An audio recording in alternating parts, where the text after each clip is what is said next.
Welcome, welcome, welcome. Good to see you all and be with you all. My name is Kevin Young. I am I don't know, maybe conversation starter, holder, moderator here on our Compassionate Inquiry live call across Instagram, across Facebook, and across YouTube. And I will introduce my panel of distinguished guests and friends. And I also welcome, if you're joining us live, feel free to pop some questions into Instagram, Facebook, or YouTube, and our IT friend Bogdan will get them to me, and I will get them to our panel. So we're here. The conversation is around. Well, the title is The Women Are Asking, Where Are All the Men? And this is based on a conversation that I had with Brett and Joe and Stephen and some other friends on the Compassionate Inquiry podcast, The Gifts of Trauma. And we were asking about how is it to be a man in the world today? And one of the things that we were recognizing is that in a lot of these spaces, places, therapeutic spaces, healing spaces, meditation spaces, sound bathing spaces, there tends not to be a lot of men. I'll talk a little bit about that in a moment or two. And what we really want to do, I suppose, is try to understand that a little bit more, ask some questions, don't know if we have the answers. And maybe encourage our men friends or those who define themselves as men to come along and join in these spaces. I'm really keen to know, what's going on? Why aren't men? Well, that's a big statement. It's not that men aren't engaging. It's that men aren't engaging in these spaces to the same level as our women friends, colleagues. So let me introduce who I've got in front of me. First of all, I have Bret Hunt. Bret is calling in from Wisconsin, USA. Bret, thank you for being here. I have Joe Baldock. Joe is normally in Spain, but today, or for a few weeks, a few months anyway, he's in Essex in England. And I have Stephen Brown, who is joining me from not too far from where I am, County Down in the north of Ireland. Gentlemen, you're very welcome. You want to say hello and let people hear your voices and tell us how you're doing today? Yeah, thanks for having us, Kevin. Feels really good to be with you guys, and I'm really excited to see where this conversation takes us today. Thanks, Bret. Joe, how you doing? Yeah, I'm good. I feel a little bit nervous. I can feel my heart rate's up a little bit as I sit here with you all, wondering what the questions might be and how I can just be as present as I can be. Don't try and be too clever or anything like that. So that's how I'm doing right now. Thanks, Joe. I hear that. Yeah, for sure. Stephen, how you doing? I'm quite good. Looking forward to this. I also want to acknowledge that I have a big sneeze on its way, and I fully expect that it's going to arrive in the middle of a sentence. So people need to excuse me if that sneeze does decide to follow through, and I don't want it to follow through. Sneezes are welcome. Sneezes are welcome in this space, Stephen. So thanks, Brett. Thanks, Joe. Thanks, Stephen. Thanks to those who are watching. So let's lay the land. A little bit of maybe anecdotal conversation. So last weekend I was in Latvia. I was working at a wellness festival. So lots of stuff going on. Music, workshops, hand-pan workshops. There was yoga, dancing, cooking. There was sauna. There was massage. All sorts of stuff going on. There was running in the morning, meditation sessions, really nice food, loads of stuff going on. And I didn't count the participants, but I would guess 80%, 20% female, male. And I didn't ask everyone how they defined themselves either, so I get that's a really blunt assessment of what was there. Maybe 20% of the people there that were men. In our own the work that we all share together, I think the latest figure says something like 87% female defining, 13% male defining. And when I do events, workshops, retreats, whether that's meditation, sound bathing, whatever it is, I mean, I'm lucky if there's another guy in the room with me. It's usually me, 20 women, 30 women, and if we want to, let's get all the jokes out of the way first. Yeah, lucky for you, you and 30 women in a room, etc., etc. Yeah, I hear all that, and that is funny, and it's not funny, because men aren't engaging in this sort of world. Certainly not to the level of our women friends. And Stephen, I was going to go to you first. The reason I was going to go to you first is because I know you work across a few modalities. So compassionate inquiry, somatic experiencing, Gestalt therapy. Uh, would what I've just shared be true to you when you engage in those modalities, somatic experience and Gestalt? Would that be true as well? Absolutely, Kevin, 100%. When I think back to when I did my SE training, 35 people in my class, two of us were men. It's the same across. I actually did a workshop today with 18 people, one man in the workshop, plus me facilitating it. And I think it's the nature of our work. Actually, I did do a wee bit of anecdotal research last night just around stats and figures, and they're all coming in and around the same, 20%, 10 to 20% across many modalities, even the big listings on some of the larger websites that do listings for therapists. You know, it's low numbers. Yeah, and interesting. And Joe, in your experience, so out in the world, maybe even attending events like I did last week, last week in Latvia, is that true for you? Is that, are you saying the same sort of thing? I think maybe a different experience I have is I do a lot of work with homelessness organisations. So often I'm working with frontline staff teams. And interestingly, off the top of my head, it seems reasonably 50-50 actually in terms of the people who are in these paid positions who are helping others. So I am really lucky in that I get to work sometimes with groups where it is more of a 50-50 split. And knowing this conversation was coming up the other day, I was chatting to some of the guys in one of these groups, and he used to work on a building site, and he just described like just coming from this, maybe I'm getting ahead of the conversation a bit here, but Please. Just coming from a culture and a workplace of you just do not talk about any of this stuff at all out loud. And being in the workshop that I was running for this time, it was one of the first chances he's had to be able to properly talk about these things out loud, and it wasn't all that bad.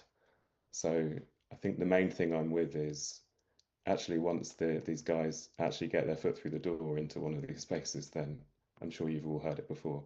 Actually, it wasn't as bad as I thought, and saying things out loud, actually, it makes you feel lighter, doesn't it? So there's just something about the portals. I think when we haven't mastered the portals at this point to get people in, and I have more thoughts on that. But yeah, I'll start with that for now. And Joe, can I just check in with you? The guy you were talking about there, was he an end user or a staff member? He was a staff member. Okay. I don't know if he had experience of being in recovery or homelessness himself, but yeah, he was a staff member. And before I go to Bret, Joe, I'm just keen as well then, because there's the other end of the scale. When you work with homelessness, at the other end, so end users, I would imagine that you're going to see probably a flip the other way, 80% men, 20% women, of Isn't that homelessness. And interesting? isn't it interesting?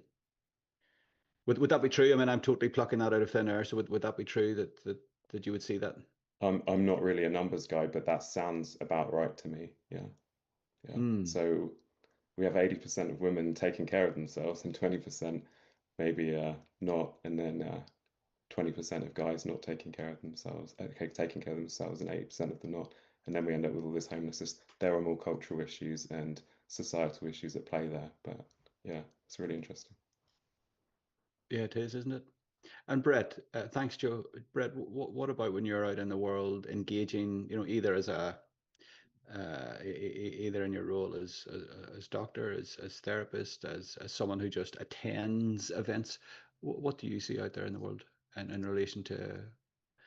And let me just say, I'm going to be using the terms men and women, and I get that's very binary, and apologies for that up front, but yeah, I just loosely using those terms, men and women. What do you see when you're out in the world, Brett? Yeah, I think what I'm seeing echoes what Stephen and you and Joe have seen, where it seems to be a lot harder sell for men to show up to these spaces. Like I'm part of various men's group, and Joe and I have started an online men's group, and even in the work I do as a physician, it seems like it's a lot harder for men to speak about their emotional experience than it is for women. And there's obviously a whole lot of reasons behind that, but just to say, yeah, I'm seeing the same thing everyone here is describing.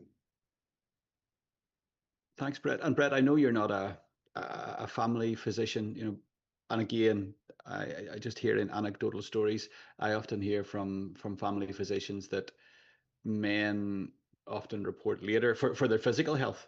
If there's something they're concerned about, they often report later. And would that be true in your other work, your doctory work? Yeah, I mean, when I'm in the emergency department, so I'm kind of seeing them usually when the health crisis has gotten to the last point. And yeah, I think it's clear that men do not engage in healthcare maintenance at the same rates as people who identify as women do. Um, and it's also, in my experience, I find they really tend to want to find, like, if there is something wrong, well, there's got to be something mechanical or organic medically going on. It's a little bit harder to get them to say, well, maybe this has its roots in trauma. Hmm. Yeah. So then, I would love you all to take well, take as long as you want, really, and share your thoughts. And I'm going to share something with you on the podcast series. One of the guests that I brought on there was a really cool woman, a friend of mine called Susan Morgan, and she's a researcher at a local university here. And she was saying some really cool things. And maybe I want to guide this question Susan Morgan style. She was talking about it's not about what's wrong with men or boys, and steering away from what's wrong with us into what are the challenges that men, boys are facing moving into this arena. And I wonder if you would share some thoughts. Joe, you mentioned we're not getting the portal right. What do you mean by that? What are you suggesting are the struggles or the barriers that are stopping men engaging in these sorts of things? I mean, as you were asking the question, I was starting to think more about things like shame. So Mm, maybe like the pre-portal work, sure, So please. how can you see a portal or go through a portal if you can't even, you're not open to seeing a portal? And um, whenever I have conversations with men, say like this guy the other day who worked on the building site, it's like all these guys know someone that has killed themselves. And at least the way I see the world now and through my lenses, people kill themselves because of shame. Um, there's a part of them that takes over. you know, if we're talking sort of internal family system style parts, that comes from this shame, and it just completely takes over, and it leads them to end their lives. And this shame leads to some form of, I said this in the podcast we did, it can lead to some kind of grandiosity and some kind of violence outwards, or it can go into the shame, which is this sort of internal violence. And I think there's this real epidemic of shame in men, which stops them from being able to see any way out or any possibility of talking about any of this stuff, which by definition is too shameful, too embarrassing, too disgusting to share with somebody else, um, with all the beliefs that come with that and how it's going to be received, right? Which is sad because, you know, as I was saying earlier, when it's shared in a place where it's held okay, then usually people say, "Wow, I've never said anything like that before," and it's all fine, you know. So there's something to me about shame which stops men from even seeing possibilities to share uh, the pain that they're experiencing. And Joey, before we pass on, any thoughts on the origins of that shame? Is that a cultural thing? Is that, you know, is that popular culture? Is that patriarchy? Is what is that for you? Well, I'm biased and traumatized, but I think yeah, I think a lot of it can come from the rejection, the pain of the perception of rejection, or the actual rejection or fear of abandonment from childhood. Gabor talks about this a lot. It's not getting that eye contact at the very beginning, and there's a whole load of um, intergenerational, societal, you know, cultural looping that has, or spiraling, that has got to this point where I think that men have hardened in that way, and then that creates this knockoff effect for women, and then men, and then women, and then men, and yeah, I think something in that realm. Yeah, thanks, Joe. And Stephen, by the way, folks, you know, feel free to fire questions to each other. The conversation doesn't always have to come through me. I prefer if it didn't, you know, just to open up the conversation. It's a difficult question, Stephen, because you know you know, I was going to, you just said you had you did a workshop this afternoon, 18 people there, you and one other man in the space, and the question is, why aren't more men showing up into that? And it's a really difficult question because they're not showing up into it, so we're not able to ask the question. Any thoughts on that? Any thoughts why so few men are showing up into these spaces, and maybe even the one that you ran today? Um, there's a couple of things that come to my mind, and one is, like, I can think about this from the point of view of somebody that's maybe come into therapy or into some group spaces, but it's also about who is working in these spaces. And I think the number of people engaging in therapy, the percentage is higher. People seem to guess that it would be higher, that actually more men do engage in some form of therapy, but it's a much lower number that actually work in therapy. Now, when I say much higher, I'm talking about a few percentage higher. I'm not talking a lot of men engaging in therapy, but it would seem that it's a bit higher. And I think about how when I was growing up, uh, an idea of seeing a counselor or a therapist was, that was only that's the only, that sort of thing only happened on American TV. That certainly didn't happen here in this country. And I think now that in schools, and I recognize it in schools, is there are counsellors in schools across the north of Ireland, the south of Ireland, in the UK. And I think how much is available is going to vary.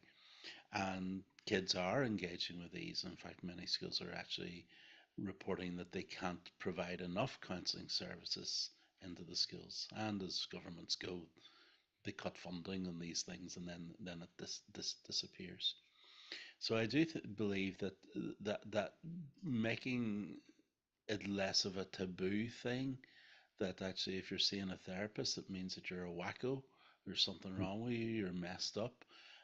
where as opposed to maybe now where kids might say, "Oh, this is fairly normal," Mhm. is a moment, is a way of starting to address the imbalance. But of course, kids are kids, and kids still come out with things like you must be a nut job. There's something wrong with you if you're going to see a therapist, because they also have to do this in school time or get themselves excused from classes. So when shame is part of it, then who wants to be seen leaving the class to go and see the counselor? So, but I do see that as a very good starting point where it is not something so taboo in society. With regards to, I'll probably get a slap from my partner later for this, but whenever I said to her that we were going to have a conversation about this today on this call, she said, but real men don't do therapy. And there is a Mhm. joke in that, but real men don't do therapy. Real men don't have to do therapy. And she's taking the piss out of me. Um, but there is that is a story that is out there in society. So it makes it harder for people to step into it. I've also been considering the idea of people that work in it. Most people that work as therapists are 40s to 50s, a lot of middle class women.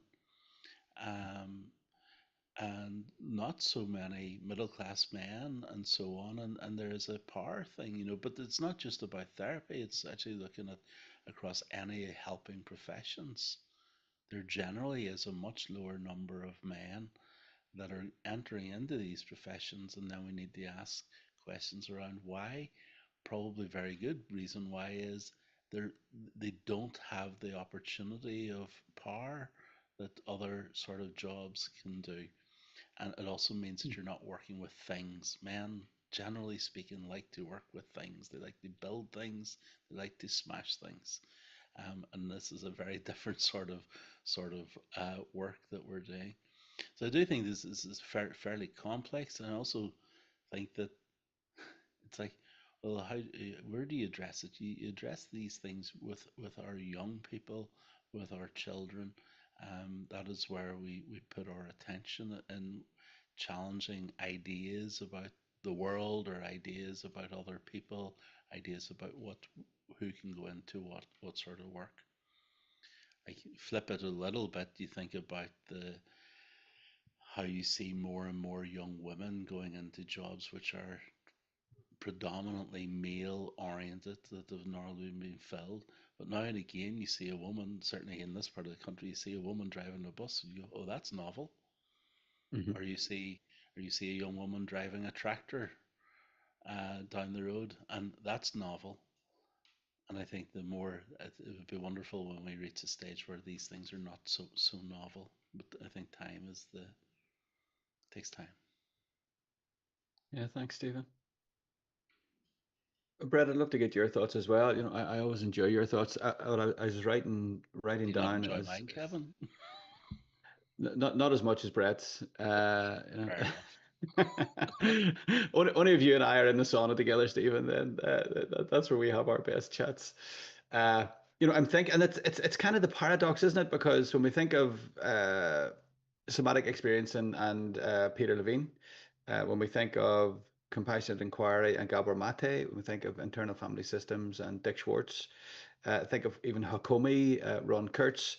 I'm not sure. I think the founder, or certainly the driver of Gestalt, was a man as well. So when we is that right, Stephen?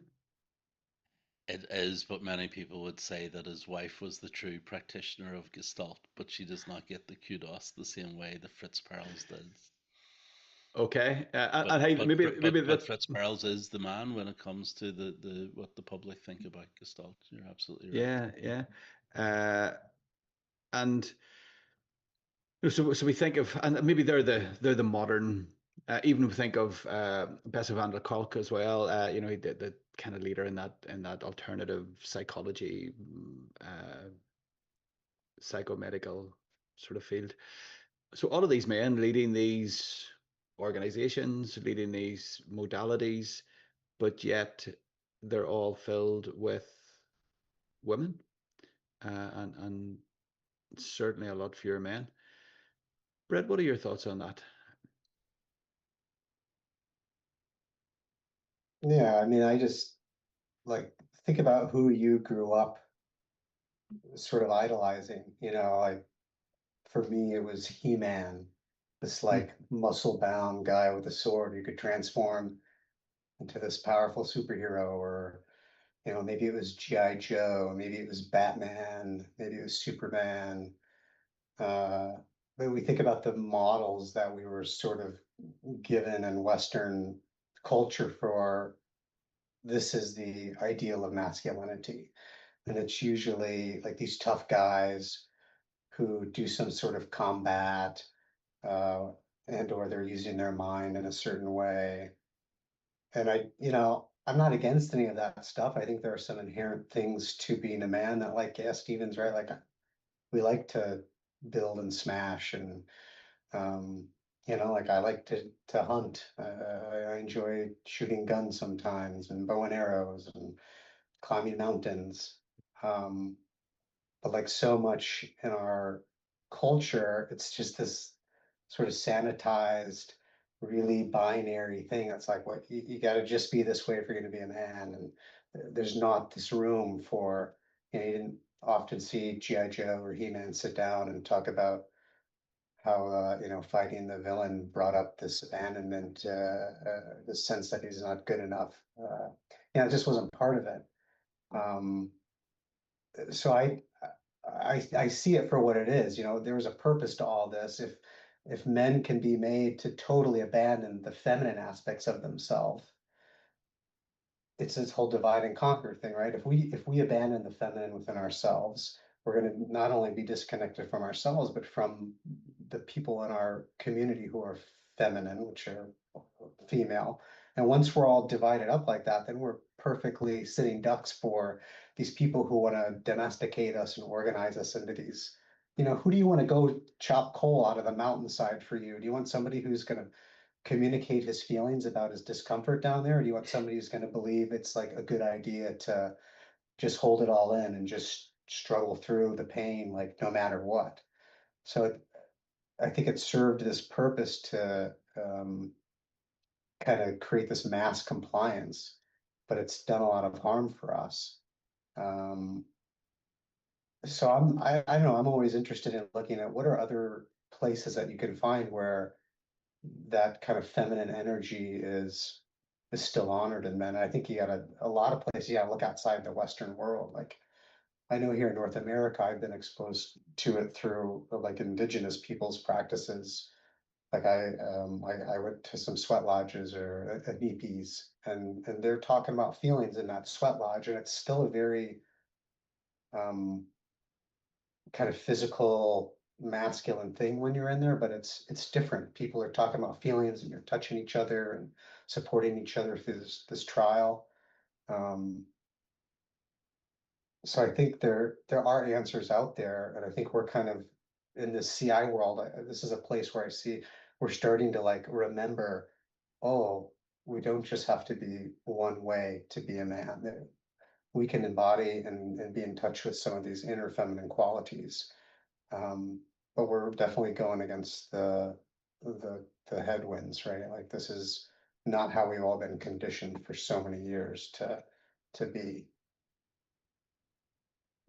Brett, thank you. And just while you're talking, maybe you can hang on with me a little bit. Like, I want to ask two questions. I'm just going to go around you all and ask them.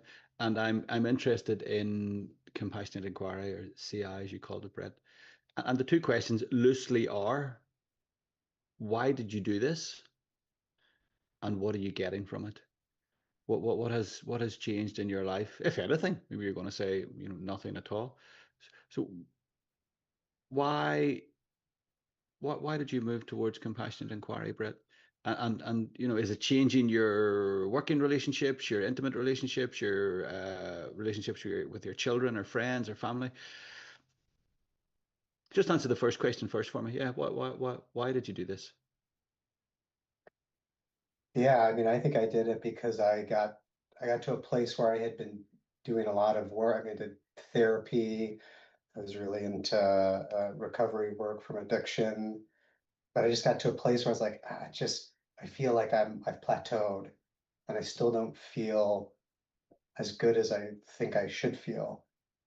So I remember I was having all this insomnia, and I'd be watching these videos on YouTube, and I just kept coming back to Gabor. And then I learned about he had this professional training you could do, and it's like, oh, well, maybe I'll check that out. And yeah, it's changed my life for the better. And maybe that's the second question I won't get into, but I mean, that's why I did it. I just reached a point where I was like, I got to do something else because I cannot keep living like this. It's too painful. And what was it about Gabor? Because I mean, I've heard that story a lot of times, and Yeah. I'd probably share a similar story. But what was it about what Gabor was saying, what he was doing, how he was, what, the message? What was it about Gabor that you thought, I need to do this training, I need to engage with this man? Yeah, I think for me it was totally non-judgmental, non-dogmatic. Like there's so much space for everything. There wasn't, I did a lot of great work for example, on addiction through 12-step, but there's certain parameters in that, and there was things that I just felt weren't being addressed in myself through that. And this approach addressed all of that stuff for me. It just was so rich and so deep.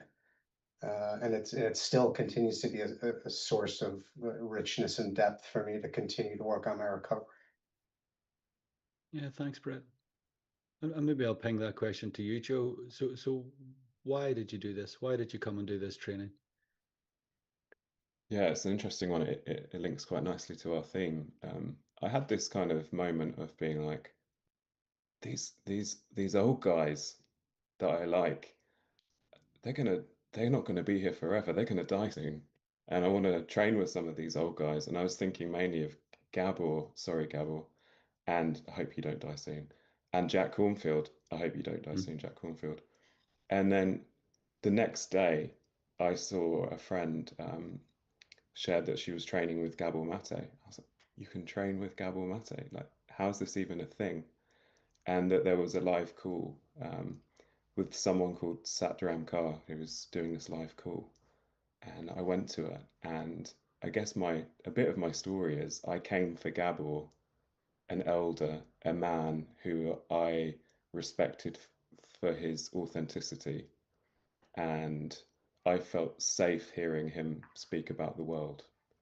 And I came for him, but then I've stayed for Satdaram. I've stayed for the woman who is part of this organization, who runs this organization with Gabor.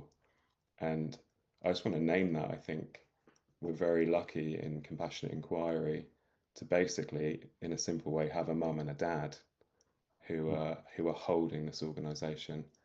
And I think that's really Satdaram is the reason that I've stayed connected to this community and continue to participate, because of all the qualities that she brings that I needed for me in my own growth.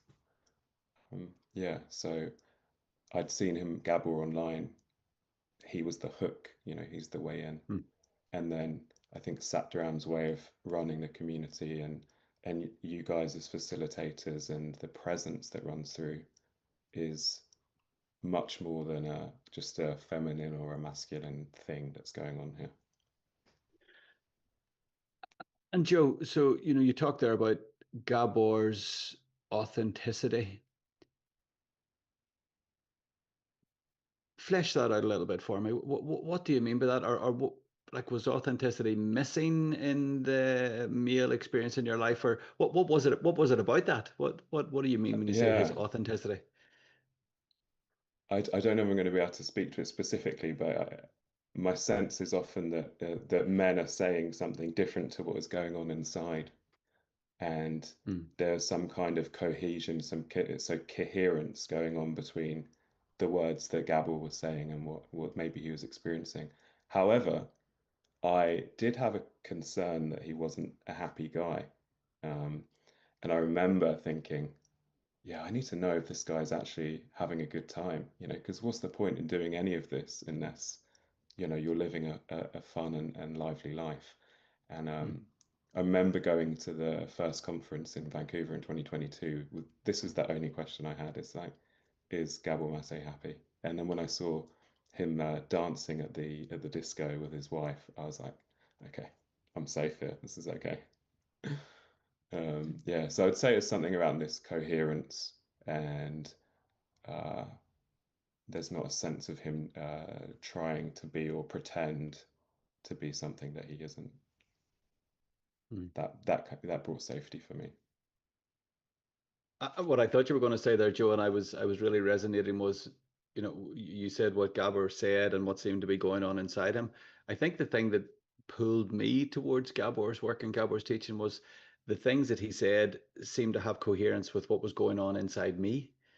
Oh yeah. And that too, absolutely, yeah. Yeah, when I heard him speak about things, I'm like, shit, that's what I think. I haven't really heard anyone express that. Things around addiction and trauma and how we treat people and maybe it was my interest in spirituality and Buddhism and non-duality, but I thought what he's saying what I feel, and that's what pulled me in, I think. Stephen, what about yourself? Well, why did you do this training I'm talking about? Well, let me go back to something you were pointing out earlier though as well before I do. You're naming the heads of these modalities, IFS and so on, as male, because I also did a wee bit of research before this. The majority of the faculty of those organizations are then female. Mm-hmm.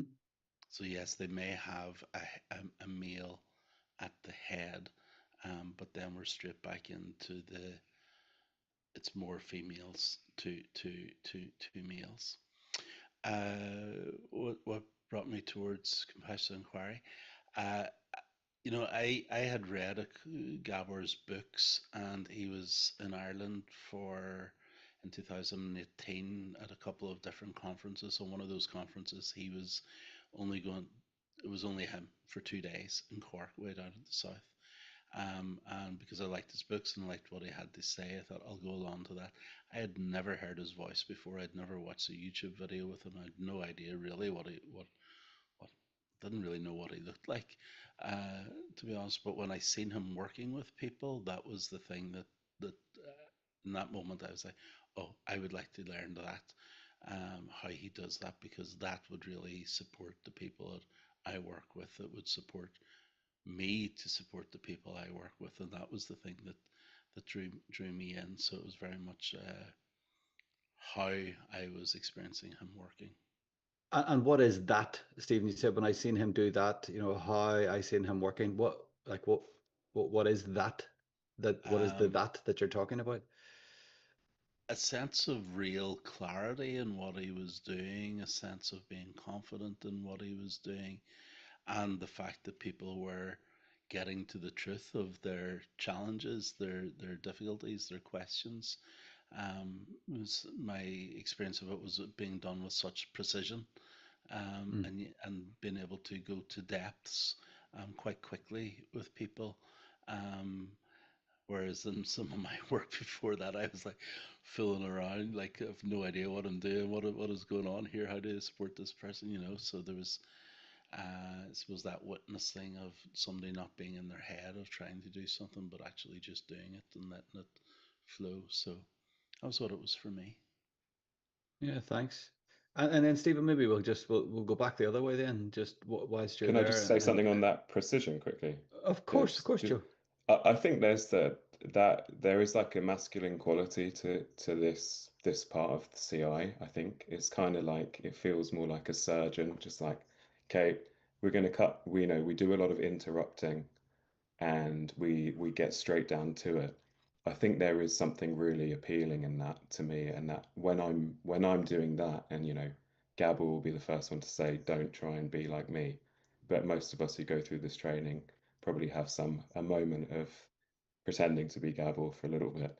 There's something very appealing in that against what, similar to Stephen, I grew up thinking that therapies for women in California who talk in this kind of fluffy, airy-fairy, beating around the bush, nothing really happens kind of way. But to see a guy going quite almost brutally to the point, but with so much care and compassion, it was really, really that really has kept me in as well, drew me in and kept me into compassion inquiry. Yeah, thanks, Joe. And I can see why we would recognize that as maybe a very masculine trait, like straight in and what are we talking about? And let's talk about it.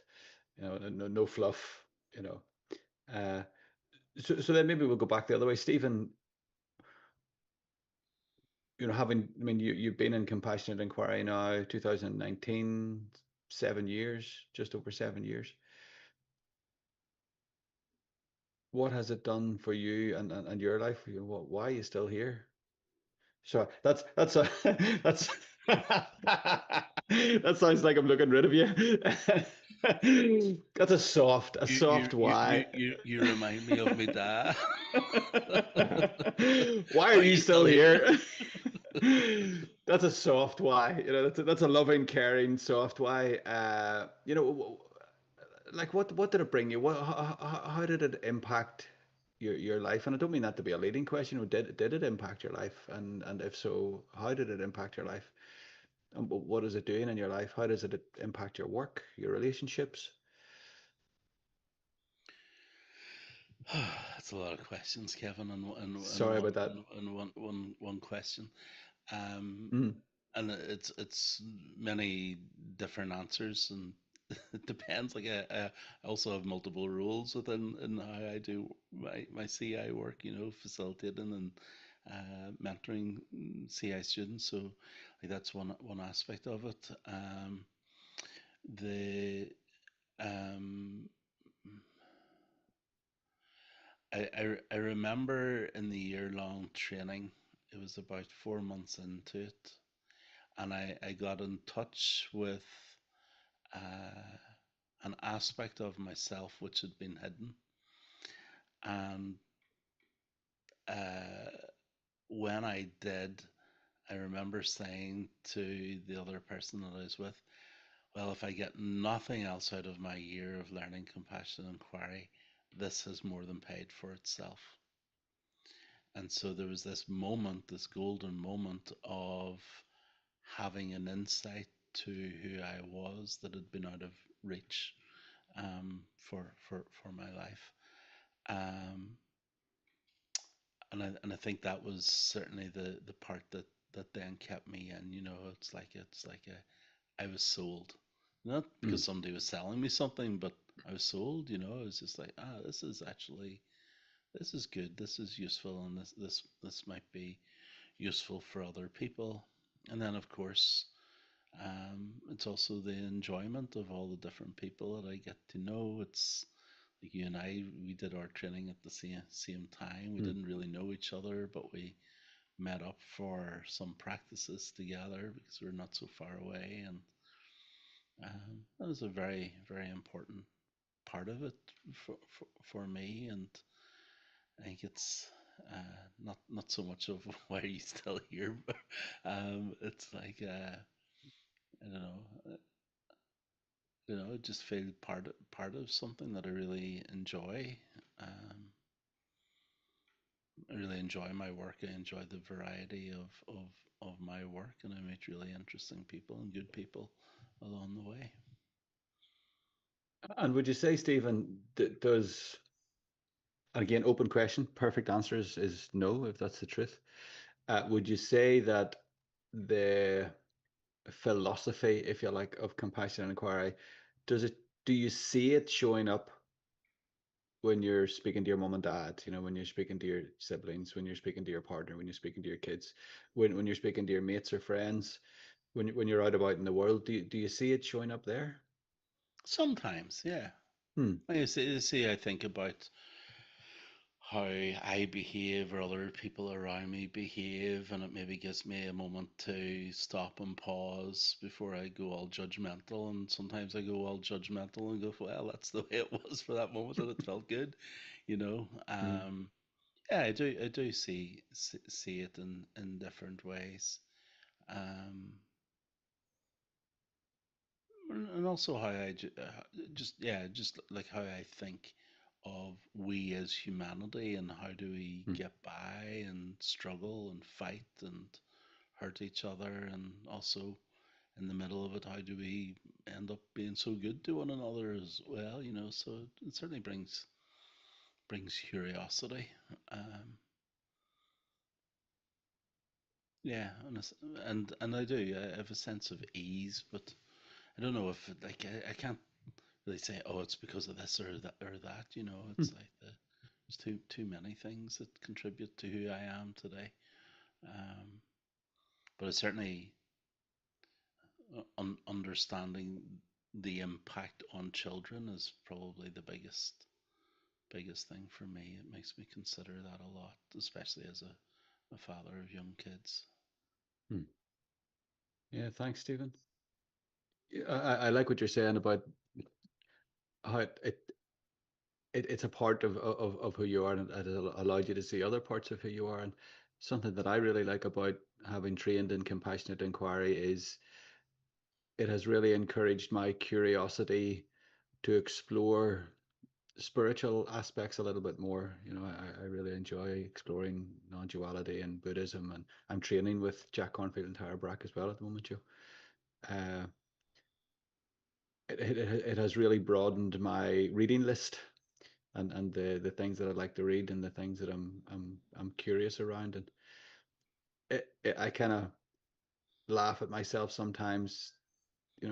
Any event that goes on, I now kind of look at it through this trauma lens. An example of that is over the weekend when speaking to my partner, recently watched the film Nuremberg with Russell Crowe as one of the 22 Nazis that sort of headed up the Nazi party.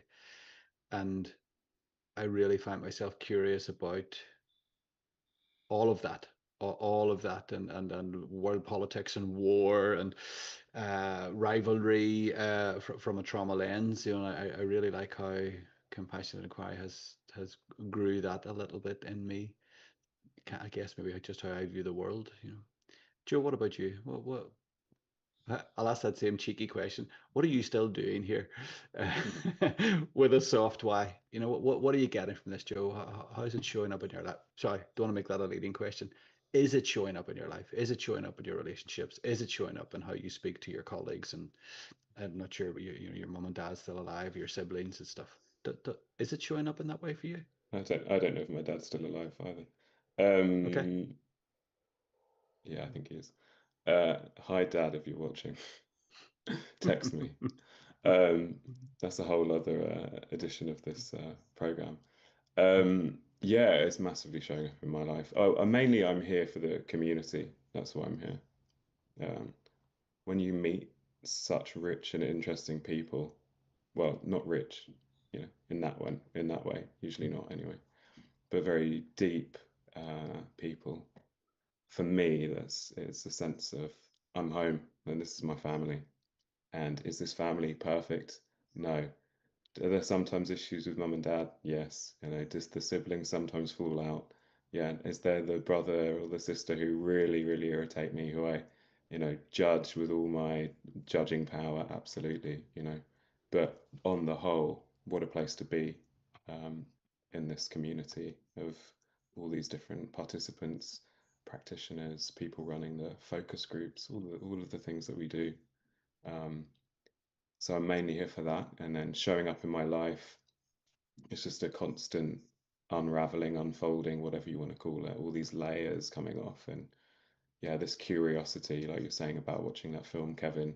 When I was watching The Odyssey the other day, I'm watching The Odyssey from the perspective of, trauma and internal family systems and all of the different things and, what's really going on here underneath. And even the president of the United States of America, what's happening in his body right now? What's going on? What's the function of this behavior? So being able to, I think, with my homelessness work, the focus is completely flipped from there's this obsession with trauma-informed care, and I'm trying to bring in this curiosity and compassion, almost like we don't really even need to talk about trauma, to be honest, because when people can start to be curious about their behaviors and why it makes complete sense that they do that because they just want to have a normal human need met that all of us want, then there's kind of no need to talk about, what happened way back in a sense.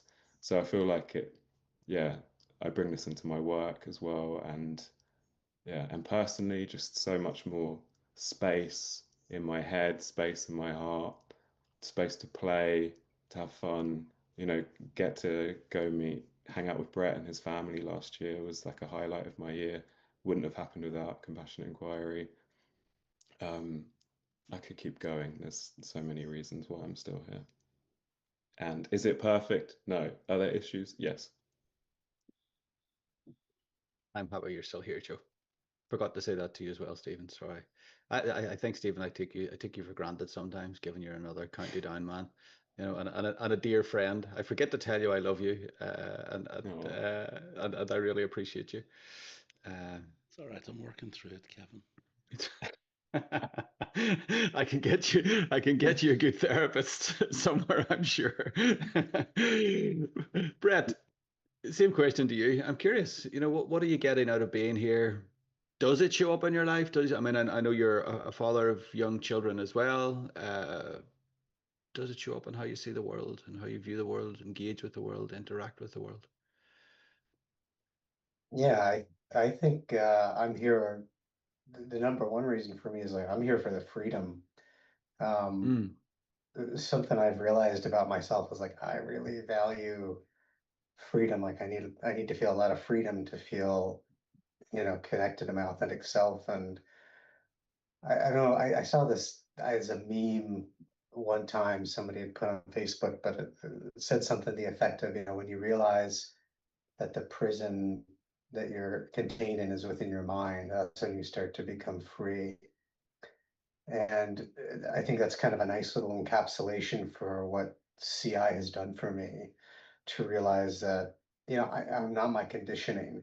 I can show up for myself and for the various relationships in my life, whether it's how I show up as a physician to my patients, how I show up as a father to my children, how I show up as a son to my mother, et cetera, et cetera. Like it's giving me more freedom because before CI, how I showed up to so many of these things was being run by my conditioning, was being run by this nervous system programming that was laid down when my nervous system was very young and plastic.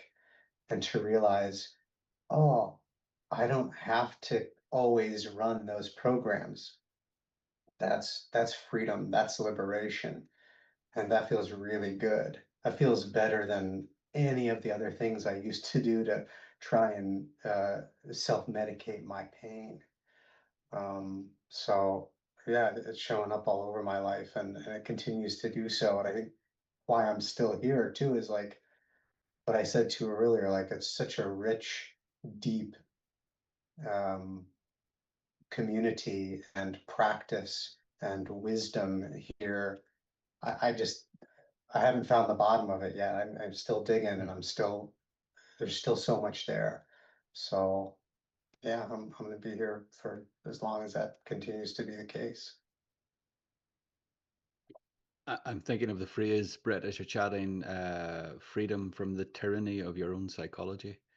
I think that's what compassionate inquiry has given me also, that freedom from the tyranny of my own psychology. And I used many ways to numb the tyranny of my own psychology over the years. And I think as I reflect, what one of the, those that know me well will know that modesty and humility are my finest attributes. So, so I try to say this with humility and modesty. I really like being me now, and I think compassionate inquiry has brought, certainly helped with that. that I don't really feel a need to be anything other than sober myself as I am, with all my quirks and warts and eccentricities and weirdnesses. I really like them all right now, rather than working really, really, really hard to try and hide those, and having the hysteric reactions when those things that I was trying to hide might be revealed.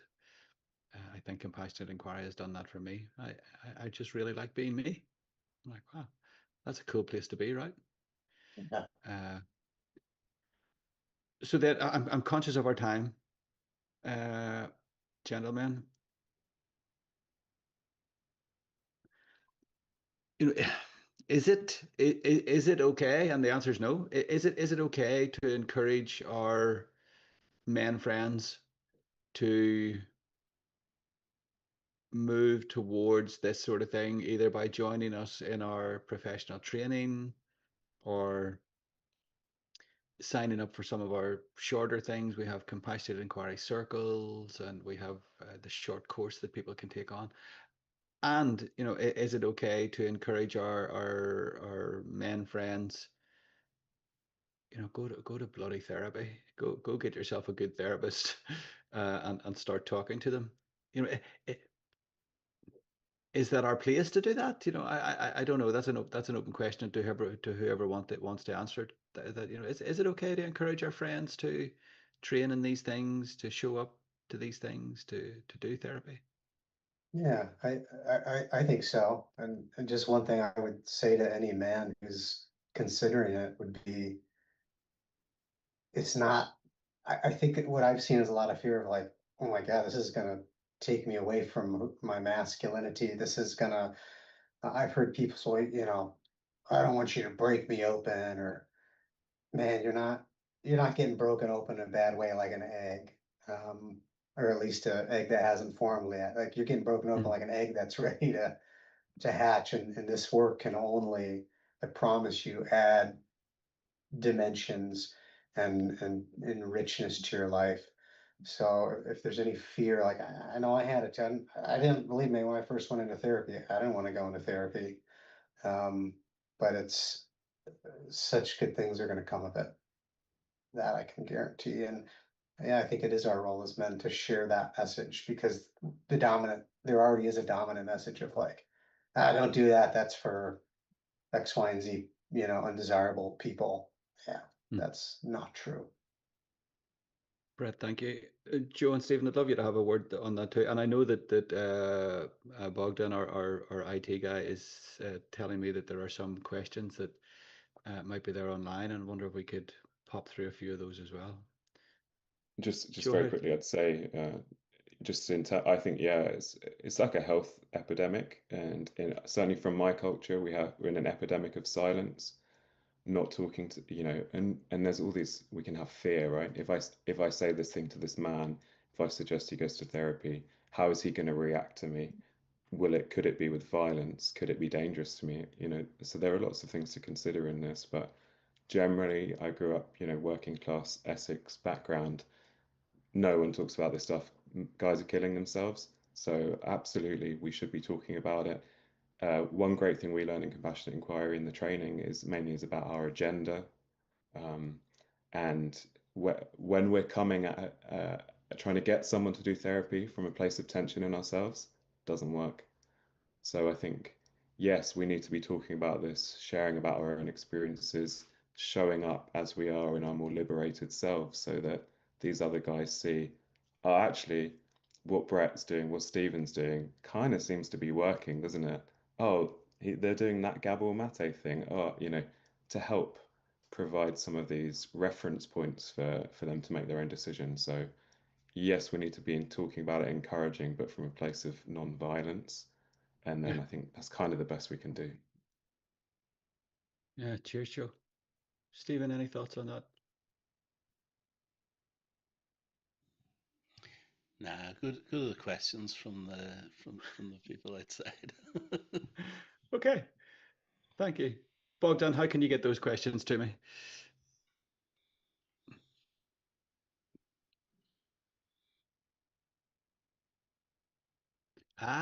Okay, the appliance of science. So let me look up those, and we'll pop through a few of those. If I could get my computer to work. Let's just do it on. I'll get them here, Bogdan. So you sent me.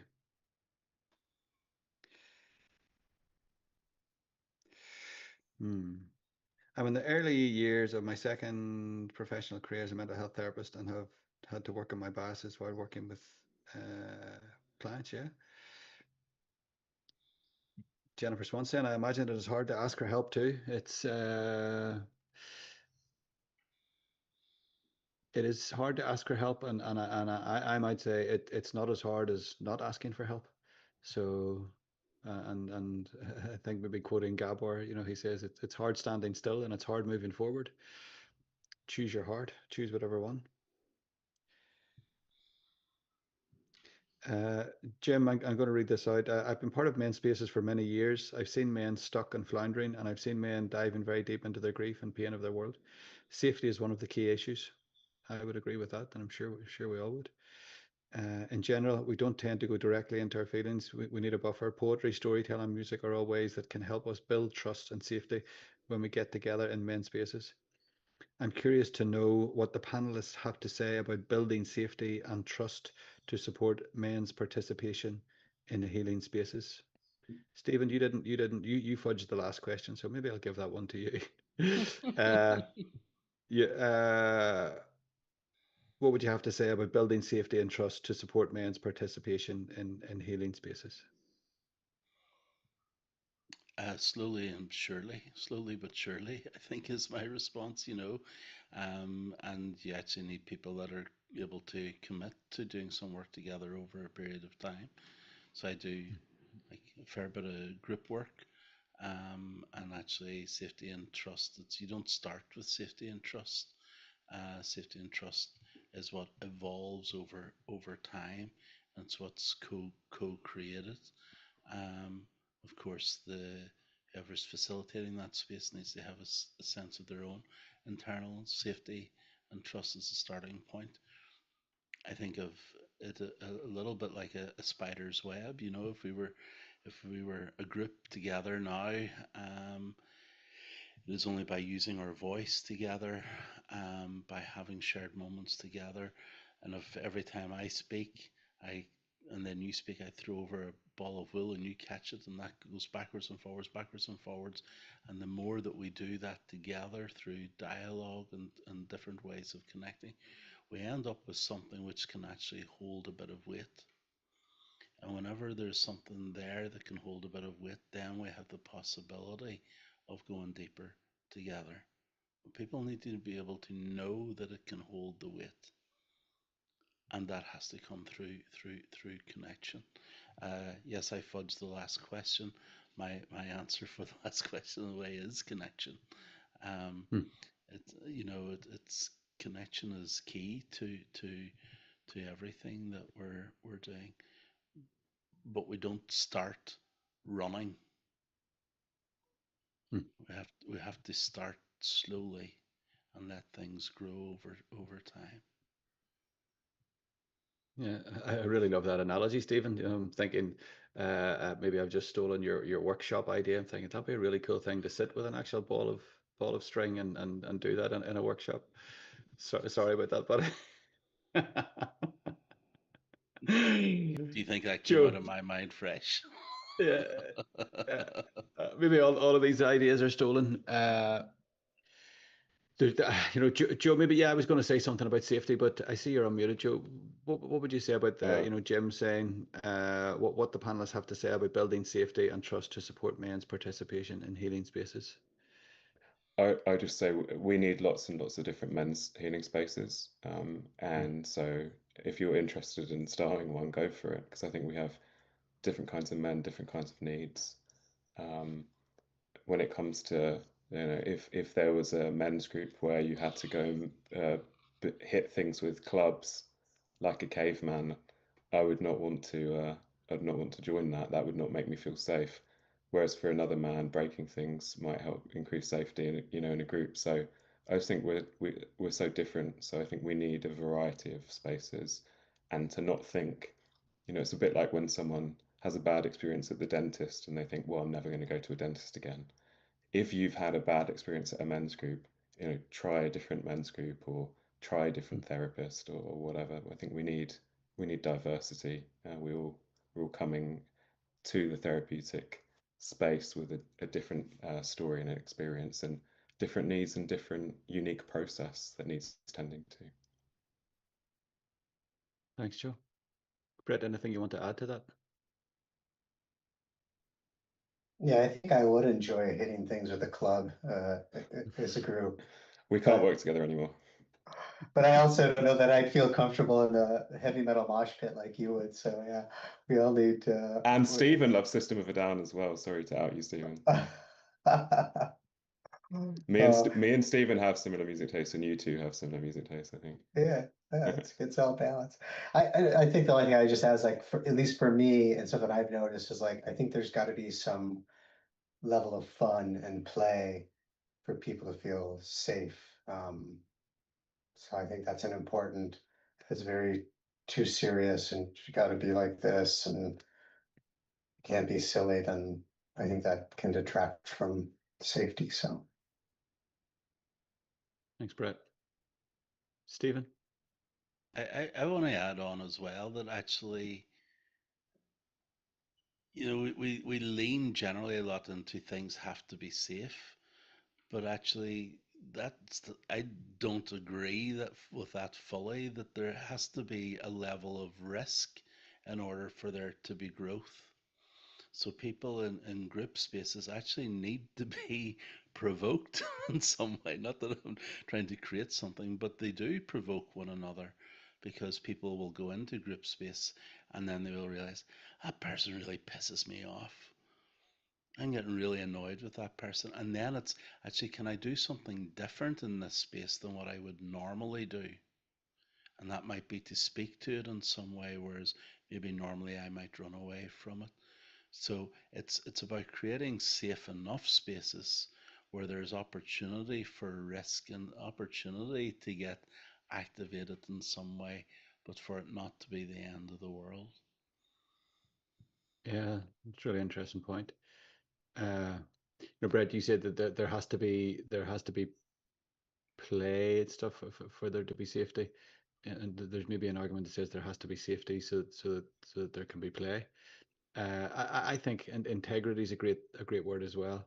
And when things, how wonderful to be in a group space when something does happen, something goes awry or astray, or somebody gets upset with what somebody else says, and that we can work through that differently than how it was dealt with in our family of origin.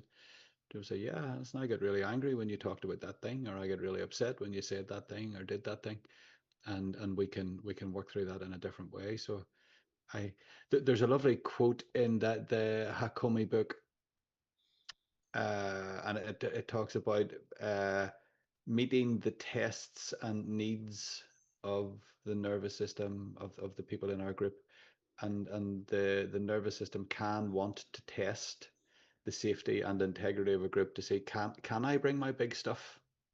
Can I walk into this with my big stuff? And meeting those tests and needs with compassion and kindness and integrity and grace and reverence, I think is really important. Gentlemen, I've already stolen more of your time than I asked for. I am Invoice is extremely already on its way. Thank you. Thank you. I will pay you in cups of coffee, Mr. Brown. Cups of Americano.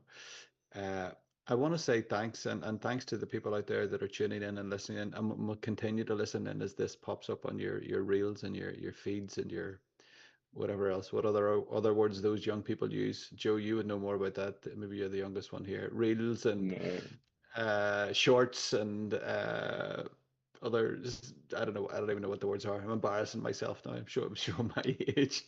They're Tic Tacs. Yeah, I think you're wiping me up now. Is that true? Is that a real word? Is that a real thing? Yeah, so feel free to reach out to us on our Compassionate Inquiry socials. They're monitored well, and they will be responded to. And I really want to encourage our men folk who are considering moving into this world, either for personal reasons or professional reasons, to train and change how they work or support how they work, to come and do that.